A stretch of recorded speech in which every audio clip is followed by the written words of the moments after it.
are entering a world shrouded in mystery, where nothing is as it first might seem.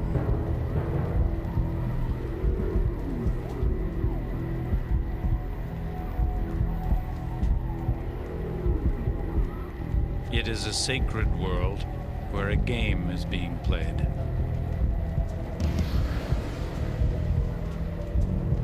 The year is 750 AD.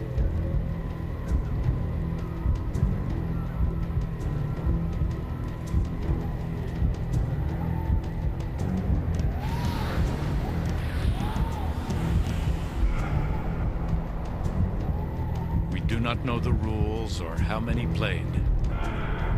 But this is no ordinary contest.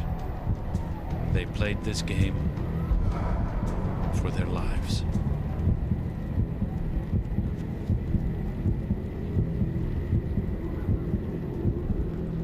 More than 1,000 years ago, the men who played and the crowds who watched would all vanish, leaving the arena and all their magnificent cities empty. Today, only mysteries remain.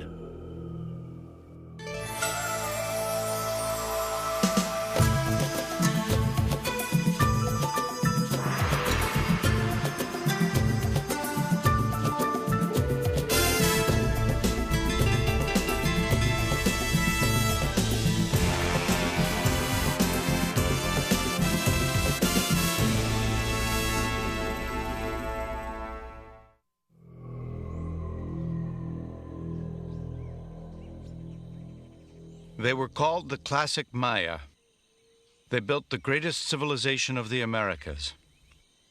When Europe was still in the Dark Ages, they produced artists and scientists whose achievements still astound.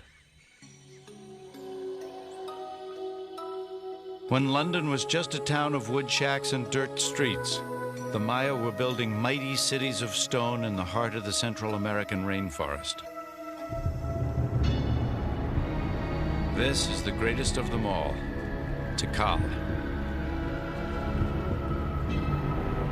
A thriving metropolis of 40,000 people, it reached its peak around 750 AD and covered an area the size of Manhattan.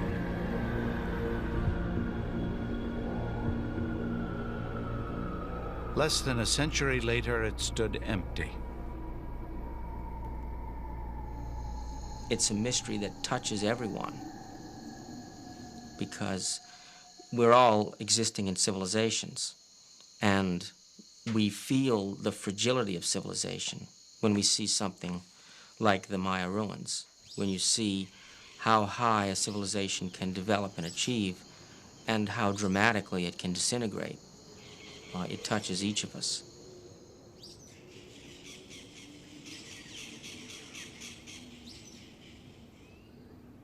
Unlike so many other civilizations, the Maya did not fall to famine, invading armies, or terrible disease.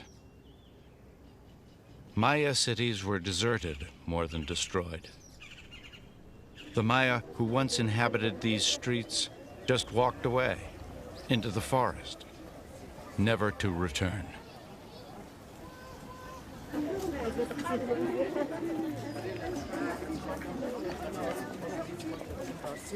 Today, descendants of the Maya still live in the land of their ancestors. Yet their empire is no more. But why? Why did the ancients leave their magnificent cities? It is a question that has haunted historians and archaeologists for ages. Only by exploring the deepest beliefs of a people who died 1,000 years ago can we attempt to understand who they were and why they left deserted all they'd created.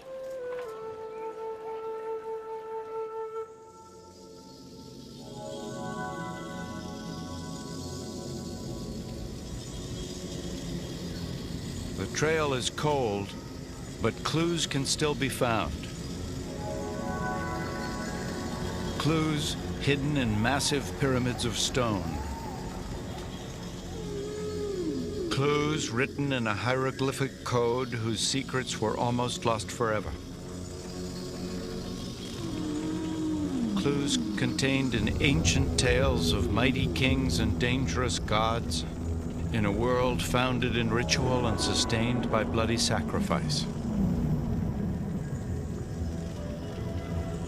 Tales still told by old men to children, descendants of an empire that vanished long ago.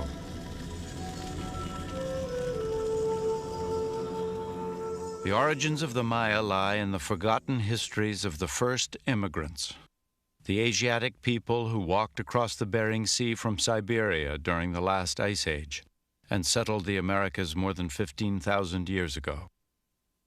Thousands of years would pass before the primeval Maya established themselves in the sweltering jungles of Central America. Then, in a period lasting from 250 to 900 AD, the sophisticated civilization we call the classic Maya would flourish. Hundreds of cities were built. The vast territory that is now southern Mexico, Belize, Guatemala, and Honduras became the Empire of the Maya. They thrived for more than 6 centuries. Then it was over. All across the empire, the Maya simply walked away.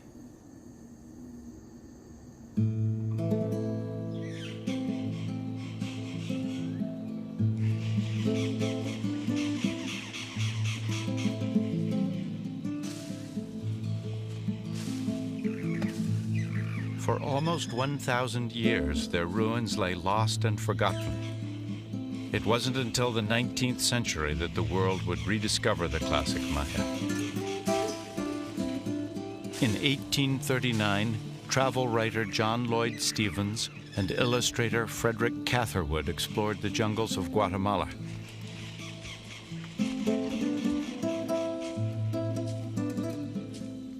Their work captured the romance and mystery of the Maya world, while providing the first serious clues to the origins of this lost civilization. Explorers before them had theorized the Maya were descendants of the Greeks, a lost tribe of Egypt, or even fugitives from the mythic land of Atlantis. But these men believed otherwise. Unless I am wrong, we have a conclusion far more wonderful than that of connecting the builders of these cities with the Egyptians, or any other people. It is the spectacle of a people possessing cultivation and refinement. John Lloyd Stephens, 1840. Stephens understood this exotic civilization had not been developed elsewhere by others and brought across the Atlantic. The Maya, he suggested, were unique. His writings marked a turning point. A new era of exploration had begun. Adventurers and eccentrics came from all over the world. One French explorer arrived in Mexico with 4,000 pounds of luggage, and there was only one way to carry it.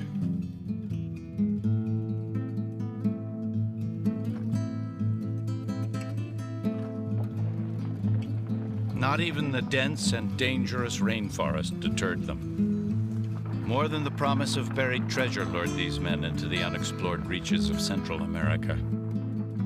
They were seeking answers to the riddle of a lost civilization.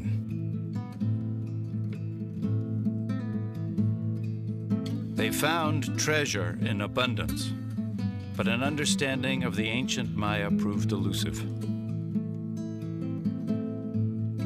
Archaeologists probed the jungle for decades, discovering great monuments in astounding profusion. Most intriguing of all, hundreds of pyramids that, like sacred mountains, reared up from the jungle floor.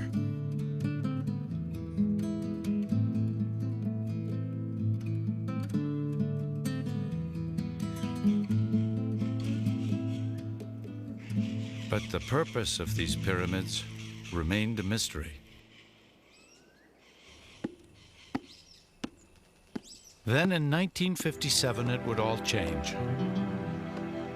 The place was the classic Maya city of Palenque. The great Mexican archaeologist, Alberto Ruz, had spent 4 years excavating the most impressive pyramid at the site, the Temple of Inscriptions. Now he stood at the threshold of discovery.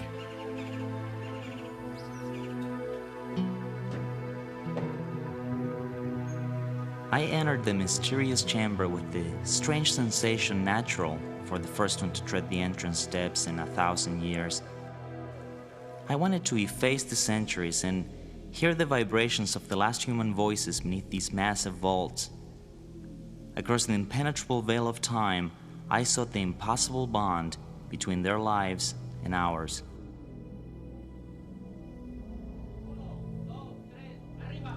In the center of the burial chamber was an enormous stone tomb. His men worked feverishly to raise its massive lid.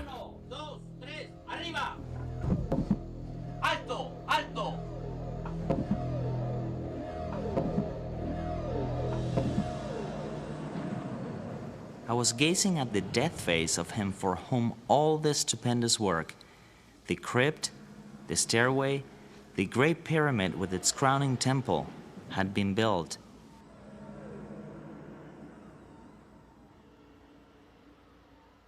This rare film shows Rus moments after his dramatic discovery.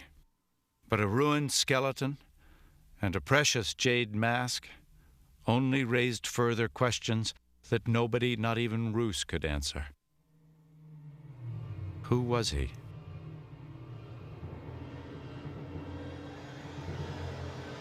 What happened in his life that his death warranted such ceremony?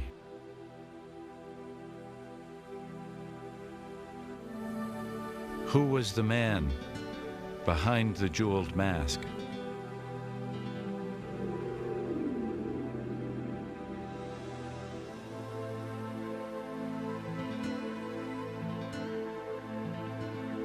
The Maya did leave clues, but they are cryptic, coded, and opaque. Only by deciphering this evidence can we understand the meaning of their sacred temples, the personality of the men and women who built them, and the reason for their sudden disappearance from the cities they abandoned.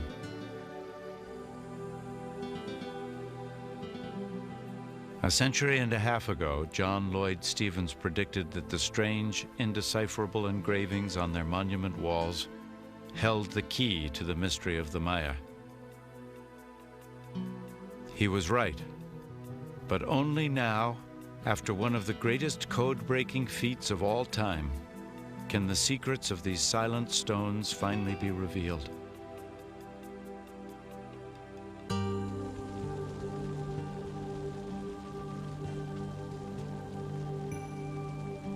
The sacred world of the classic Maya should never have become a mystery. They left, after all, an abundant written record.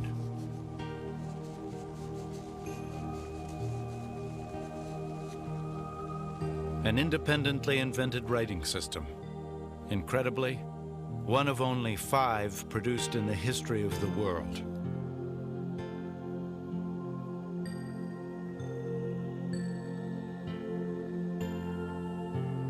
These were texts imbued with magical power, descriptions of their cosmos, chronicles of their dreams.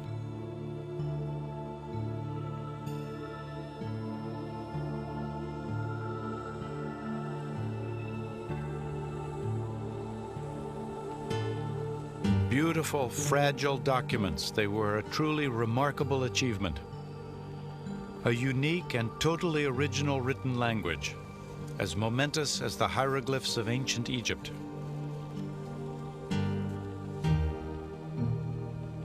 They bear witness to the birth of the first written language in the New World.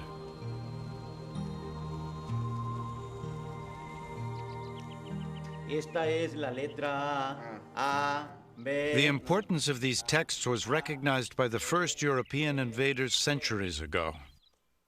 In 1562, a devout Catholic priest named Diego de Landa convinced one of the last surviving Maya scribes to translate the Spanish alphabet into Maya.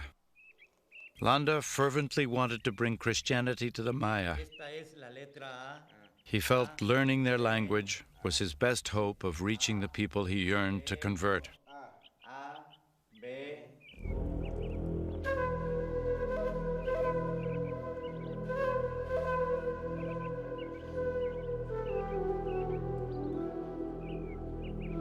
Landa dedicated his life to understanding the Maya and to saving their souls. Still, his memory is not revered. Rather, it is reviled. Landa was distraught, I think, maybe even destroyed, when he discovered that people that he believed and he'd come to know had been converted to Christianity, and he found them continuing to practice pagan rituals. He lost it. He went absolutely crazy, and he began to try to root out and extirpate any remnants of ancient religion.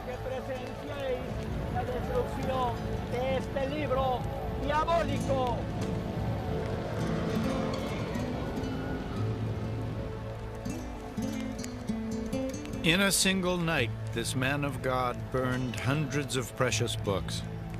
Books containing their science, their literature, a record of their lives.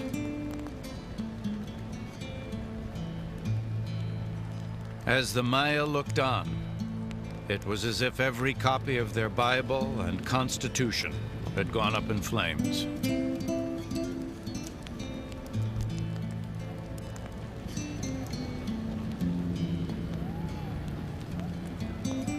Throughout the Spanish conquest, thousands more texts were burned.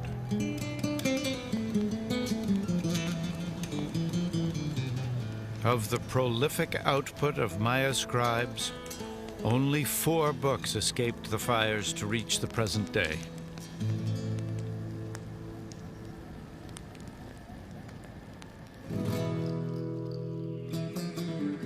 But 4 did remain.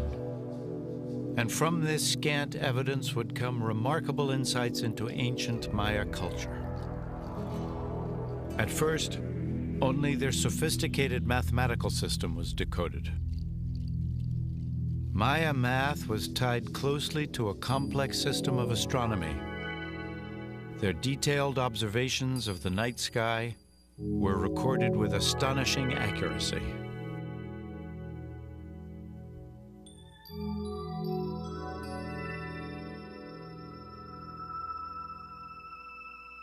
In the 1950s, the great Maya archaeologist Eric Thompson would conclude these were a people dedicated to studying the heavens and the meaning of time.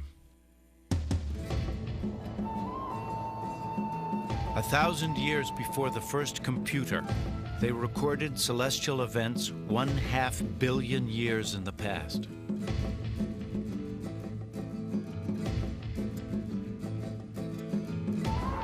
But why such fantastically complex astronomical calculations? Thompson thought he knew. Maya society was practically utopian, he concluded. A peaceful people who worshipped time. A world run by tranquil priests and timekeepers. A place of sacred observatories devoted to the tracking of the stars. In the Maya, Thompson saw an idealized world of sacred beliefs and higher learning. His vision was as appealing as it was flawed. Certainly, the proof seemed all around him. The Maya built pyramids that were giant stone calendars and sundials. El Castillo, the Great Pyramid of Chichen Itza, has 365 steps and platforms to mark the days of the year. Their alignment and design is so precise that once each year they cast a unique shadow that records the spring equinox.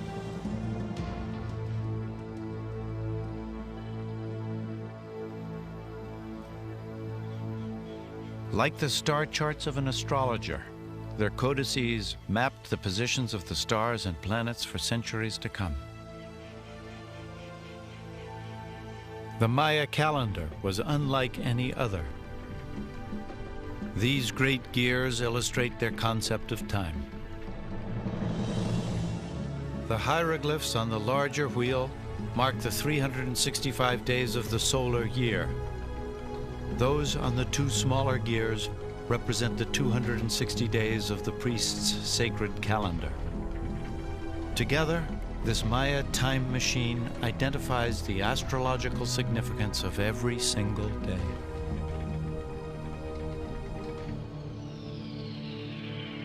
Using this calendar, Maya priests predicted the precise time and place of solar eclipses. For the average Maya, it must have seemed as if their leaders controlled the awesome power of the heavens.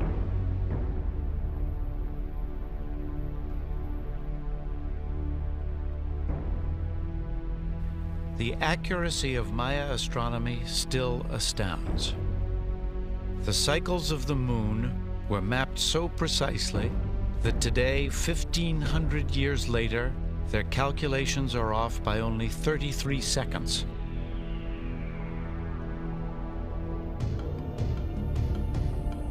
Even the moment of Maya creation, some 5,000 years ago, is a fixed point in the sacred calendar. Forbiddingly, so too is the end of this world.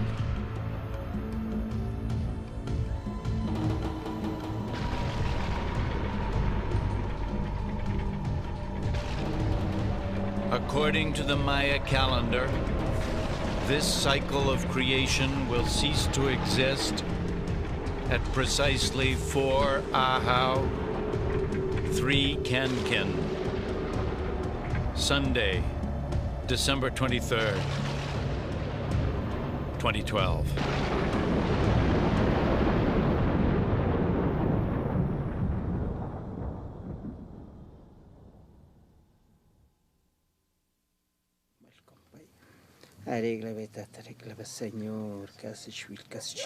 Today, many Maya continue to await this day with dread. In the highlands of Guatemala, the few remaining Maya shamans and the last calendar priests still calculate the passage of time based on the ancient formulas. It has not slipped one day in 25 centuries.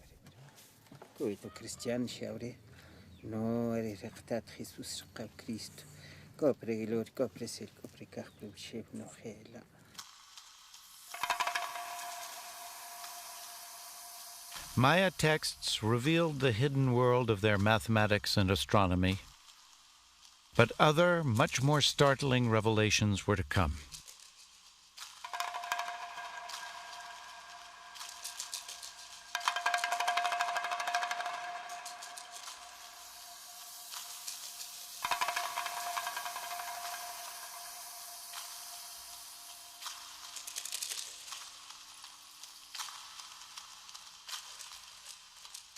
Justin Kerr is a photographer who found a way to take pictures of Maya vases as they rotate in front of his camera, effectively unrolling the continuous image painted on the vase.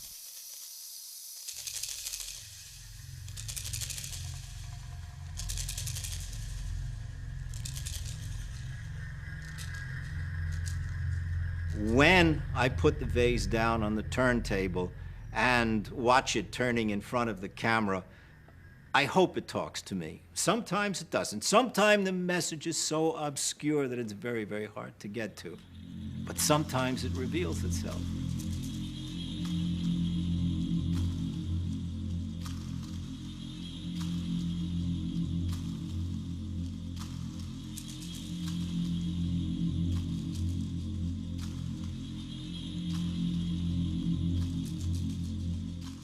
And those revelations have created an entirely new understanding of the ancient Maya. Kerr's photographs reveal a people obsessed with the fearful and bloody gods of the underworld, the hellish place the Maya called Xibalba. Some of these guys are very, very gruesome. The god of decapitation, for example, is a skeletal god. He very often is holding a decapitated head either by its hair or he has them, the head in his palms. He is generally portrayed with having large volutes of stench coming out of him. For the Maya, the underworld was an ominous place. But to our eyes, many customs and rituals in their daily lives seem equally unsettling and bizarre. Children's skulls were deliberately deformed to create the flattened brow line the Maya found so pleasing. Maya women had their teeth drilled without known anesthetics and then set with precious stones. The use of mind-altering drugs was encouraged and condoned. Powerful intoxicants were smoked. The Maya got high. The Maya took lots of drugs, but I think their drug of preference was fundamentally alcohol. And when they were so drunk that they were throwing up, they were then taking it as an enema, which would be a very intensive, even more intoxicating effect, to take balche, or some kind of fermented drink, as an enema. They were getting incredibly drunk.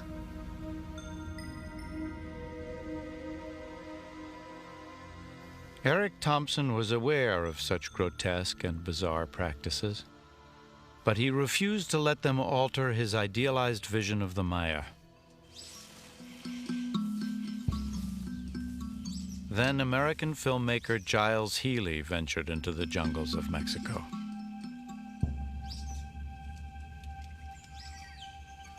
In 1946, Healy was led to a secret ruin by a Lacandon Indian named Chan Bor.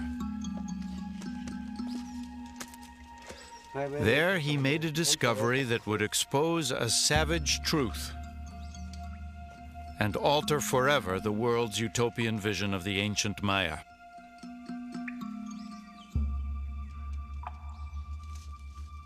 Chan Bor brought Healy and his camera to a Maya ruin the outside world knew nothing about. When Giles Healy walks into this room, he's got a whole formed notion of what the Maya are like. He's imagining that they were priestly timekeepers, a few wonderful noble men, maybe like the very Yaley himself, Giles Healy, class 24. He imagines that they are going to be men like him.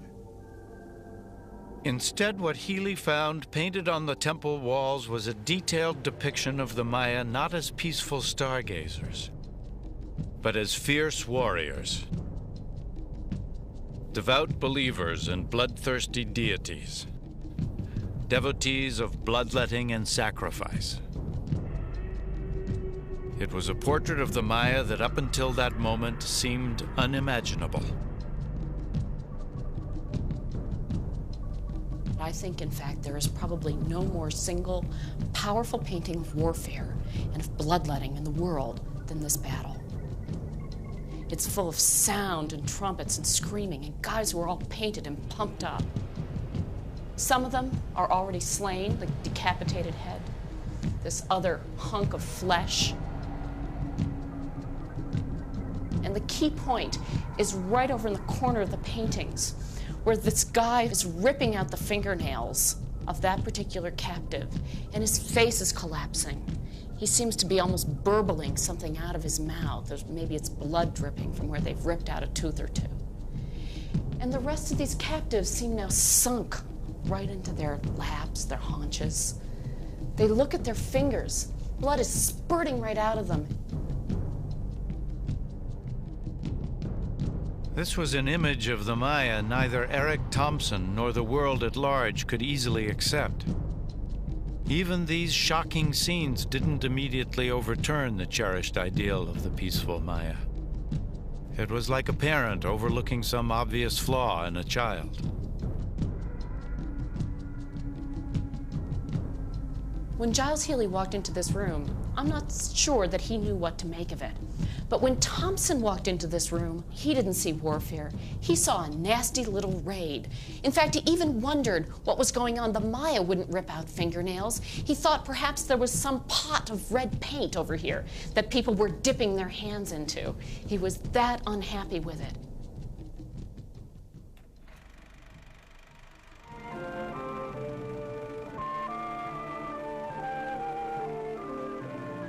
Giles Healy eventually finished his film.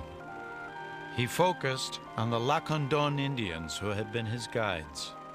Descendants of the Maya, they too were portrayed as peaceful people in total harmony with nature.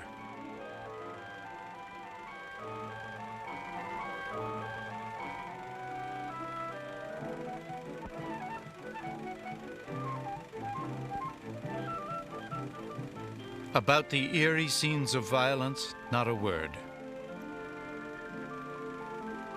Giles Healy had cleaned the grime of centuries from the Bonampak murals, but he could not bring himself to reveal the truth.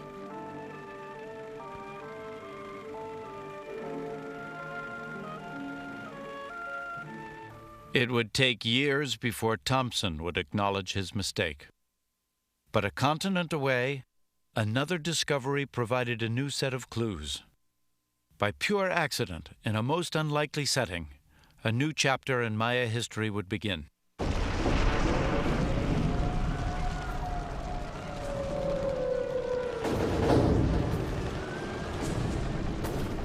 May 1945. Berlin has been invaded by the Russians. The National Library is on fire. Hitler would soon be dead and Germany defeated. From the thousands of books burning in the ruins, a Soviet officer casually plucks a random souvenir from the flames.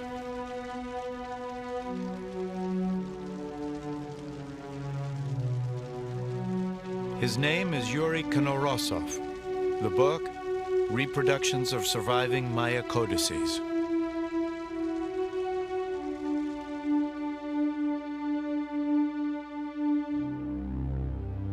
Knorosov immerses himself in Maya studies and the alphabet Bishop Landa had attempted to transcribe. His great breakthrough was realizing Maya hieroglyphs were much more than a simple system of numerical signs. His work was amplified by another Russian, Tatyana Proskoryakov, a superb illustrator and archaeologist. Her keen eye detected patterns in the dates carved in stone. Where others had seen only numbers and signs, Tatyana read the entire span of human lives.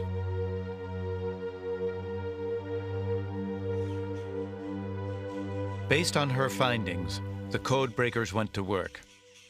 They began to read the carvings on temple walls like tombstones in a cemetery. Much more than mere calendars, the images commemorated the entire reigns of kings and queens. The deciphered glyphs revealed the names of Maya royalty: 18 Rabbit, Smoke Jaguar, Stormy Sky, and Lady Shellstar. The lives of these rulers, their ancestors and their conquests, all the stories locked within the glyphs, could finally be told. 15 years after discovering the skeleton with the jade mask, Alberto Rus would now learn his identity.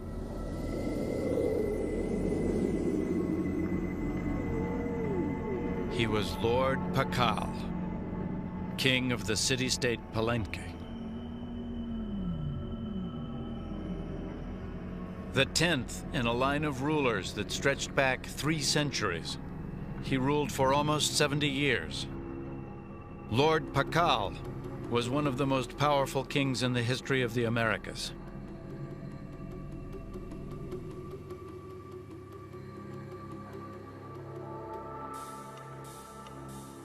These were monarchs who commanded complex cities, large populations, and vast areas of land. They ruled over their citizens with arrogance and disdain. But what was the source of their authority? Why did their subjects submit to such tyrannical rule?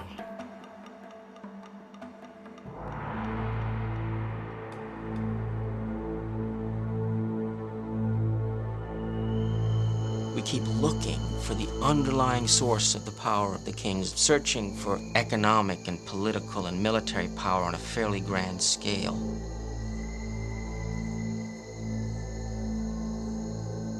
But the power isn't based in controlling resources or manipulating the economy or mounting large armies. It's based upon belief.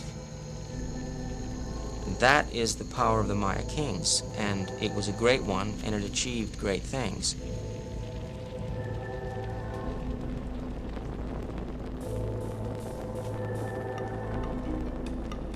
The power of the Maya kings. To understand it, we must follow a trail of blood. A knife made from a stingray's spine.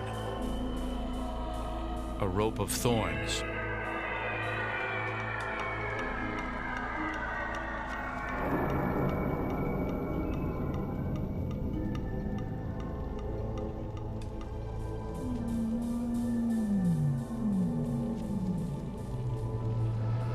These are the keys to comprehending the Maya and the sacred power of their kings.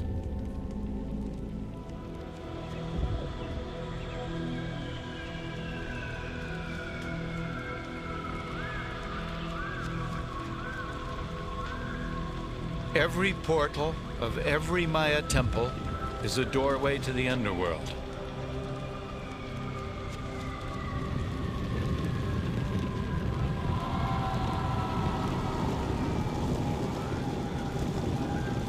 Inside this temple, it is the duty of both king and queen to reenact the mythical moment of Maya creation.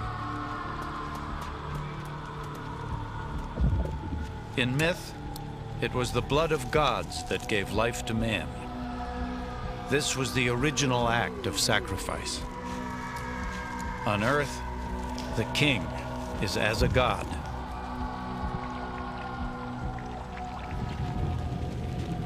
And blood is the price of power, the debt to the gods that must be repaid. Myths and symbols will not suffice. Blood must be shed.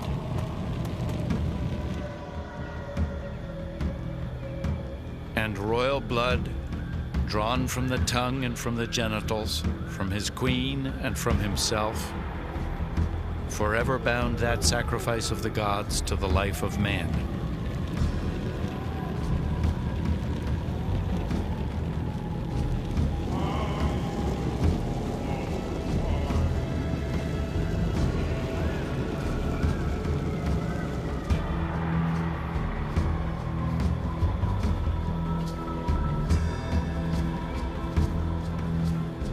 As his subjects watch, the bloody sacrament of the king spirals upwards to the gods. In return for the sacrifice of royal blood, the crowd believes, the gods will cause the sun to rise, the rains to fall, the corn to grow.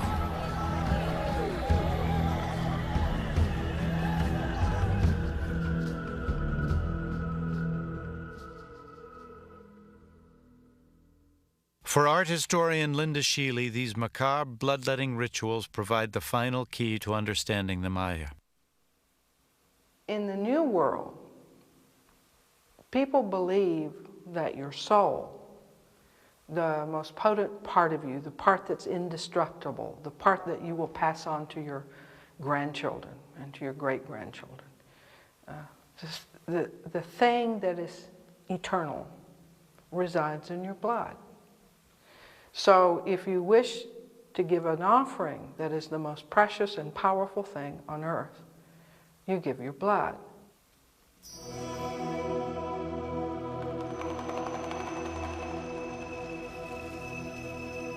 When the king gives his blood, he's first of all giving the most powerful substance on earth, because his blood, because of his ancestry, because of where he comes from, because of the amount of times that he travels to the other world and comes back, his blood is more potent than an ordinary person's. Remember that the kings had to do rituals of genital bloodletting and self-laceration on a regular basis. So that kind of keeps you honest, you know. I think if we had some genital bloodletting in modern politics, it would thin out the herd and might be a good approach to finding the honest politicians. In fact, all Maya gave offerings of their blood. The difference between them and us is we have it easy. We say you can tithe. You can give money out of your pocket. You can give something that doesn't hurt, something that really doesn't cost you anything.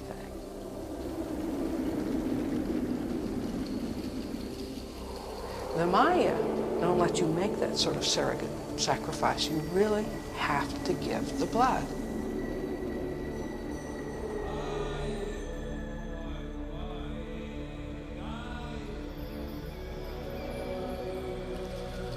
And there were other even bloodier offerings.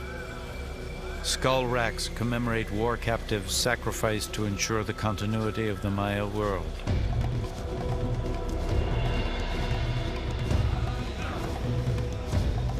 Even the ball game served a deadly purpose.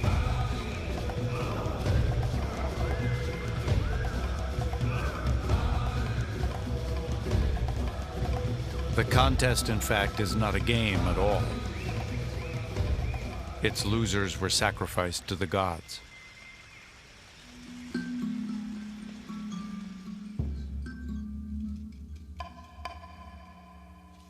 The Maya reveled in this terror, even recording the brutality for posterity. This sacrificial victim still emits an eternal howl of unimaginable pain. He has been scalped, disemboweled, his hands and feet mangled. The wood bound to his back is ready for the torch.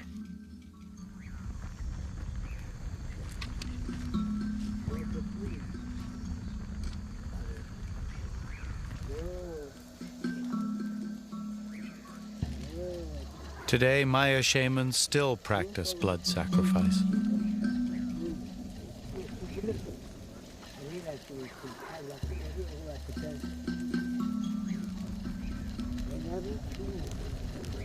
But now it is the blood of chickens that is shed. The ancient faith is intact, but only as a pale reflection of the rites and ceremonies of the classic Maya. Sacramental blood still feeds the Maya imagination, but the context of belief has changed. Christianity may have been forced upon the Maya, but once there, it struck a deep and lasting chord. The Christian concept of a divine king who shed his blood for the benefit of mankind made perfect sense to them.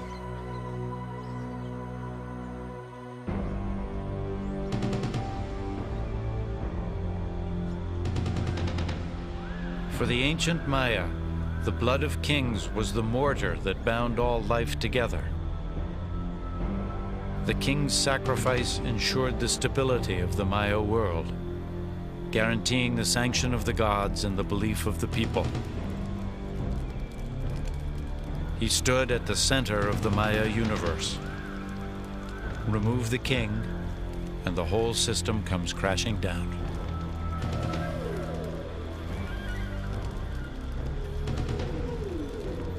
For Arthur Demarest, the crisis for the classic Maya began the moment they lost faith in their kings. The source of power is this ritual, this display, the ceremony, the theater, the charisma.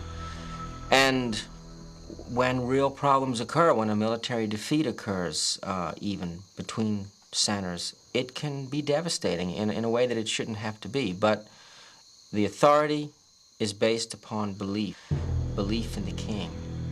And failure is unacceptable. If this really is a holy lord who can manipulate the forces of the universe, then failure undermines the whole system and it can't be adjusted for.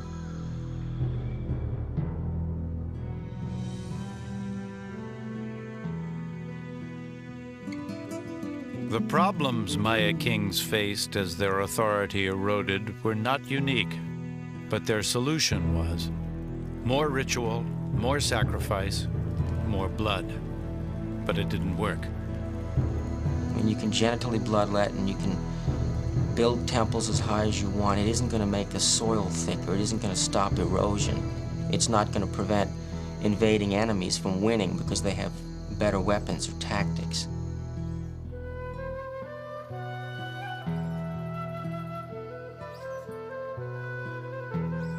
And eventually there were losses in war.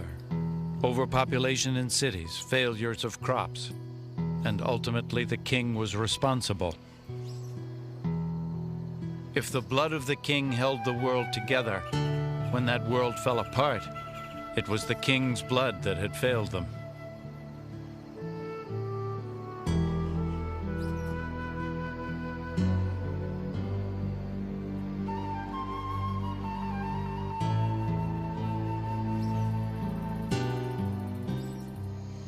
When you begin to understand from the inside the way the Maya thought and the way their civilization was constructed, it's amazing that they maintained it for as long as they did. The mystery should not be the mystery of the Maya collapse, but the mystery of how the Maya for 2,000 years maintained this impressive civilization.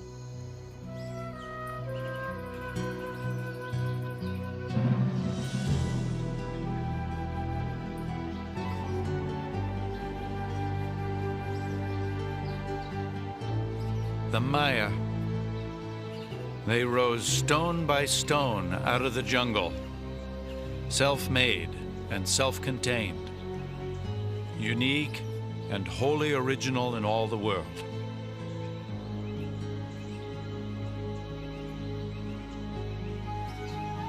But ultimately, the great dynasties and the great achievements of the Maya kings and queens, all their formidable powers, were built upon the faith of the people.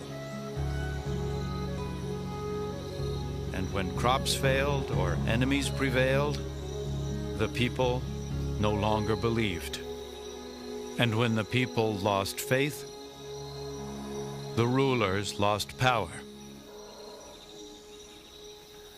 And when that power vanished, the Maya abandoned their great cities, and the jungle reclaimed its stone.